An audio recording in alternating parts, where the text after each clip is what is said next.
All right, so the problem we have, the high pressure fuel pump right back in there. One of those top fittings, the rust color fittings, is leaking.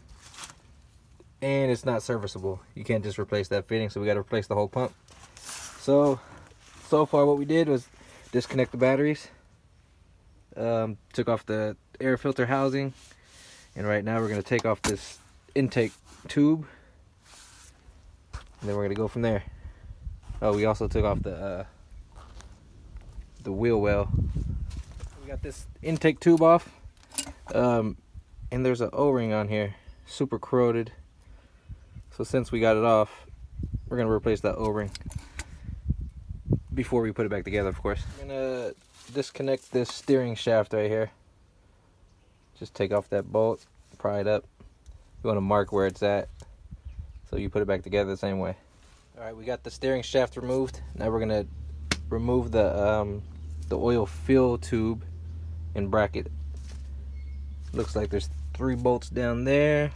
We're going to disconnect this lower clamp and 1 bolt right there. Oil filler neck removed.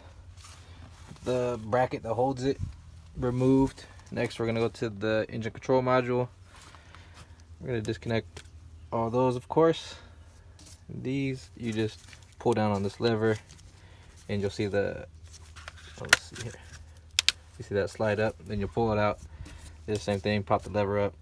Then there's little 8mm bolts all the way around. 1, 2, 3, 4, 5, 6, 7, 8.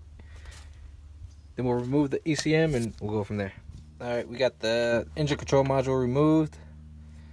Now this cold start solenoid, I believe that's what it's called. We're going to remove this. There's 2 little 8mm bolts right there, and then push that out the way. And then we'll take off this engine control module bracket. 1, 2, 3 bolts.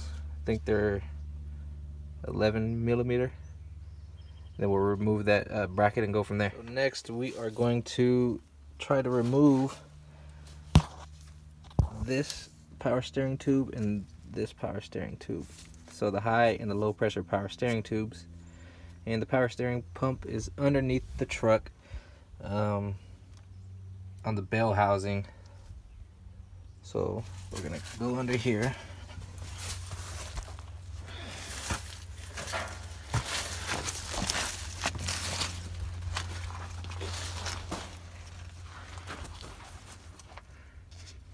So this is one tube and this is the other. We're gonna disconnect those 2 tubes from the power steering pump. Let the fluid drain. Looks like there's a bracket here. Pretty much you're just gonna take off all the brackets and try to remove those 2 tubes. Alright, so now we have the low pressure and high pressure power steering tubes disconnected right here. They're just kind of sitting there for right now. Just positioned them out of the way, so then when we start pulling out that pump, we could make room. Yeah. So next, we're gonna take off the belt, and the tensioner is right down here from the top. Hook up a 1/2-inch breaker bar to a 15mm socket and rotate it clockwise, and then you can remove the belt. So now we're back underneath, and we're gonna disconnect the bracket holding the fuel pump, the high pressure fuel pump. There's 2 bolts right there that we're gonna remove. Those are 15mm head, and then these two bolts holding the bracket to the block. We're just gonna loosen those bolts. So those 2 remove, these 2 loosen up a little bit. Enough is the alternator. Remove whatever wires are on it. I see 1, 2, 3, 4 bolts, and we'll take off the alternator. Back in here, it's towards the back of the engine. We disconnect that. That's pretty simple. And this one was a pain in the ass. This is on the high pressure pump. It's this little fitting right here, a little connector. So you got to lift this black tab up, pull this locking tab back, and then you could press it down and pull it out.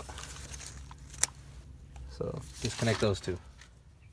Next, we are going to take off these fuel lines that are on top of the high pressure fuel pump. Those two right there. You see that one dripping back there, and there's one more in the back. So this is extremely high pressure. You want to wait for the engine to be stopped for at least 5 minutes before you decide to take these off. Or you could hurt yourself or possibly kill yourself. I'm going to attempt to show you where it's leaking. There's a very, very small hairline crack right there. You can see that little white line. Little tiny crack. And it's on this fitting here. And that fitting's not serviceable from what they say. I don't understand why. It's 2 bolts that hold it. But it's not serviceable, so you gotta replace the whole pump, which is like $2,000-3,000 part. But believe when I take this off, I'm definitely gonna take this off to see why it's not serviceable. Now we're gonna disconnect these low pressure fuel lines. 1, 2, 3, and 4. I marked them just so it's easy to remember where they go. Marked them and took a picture. Alright, now we're gonna remove the pump and gear housing assembly together. So deep down in there in the bottom, there's one bolt. It's a 15mm head. One right here, one right here, one right there, and then I believe we can take it out. And that was it.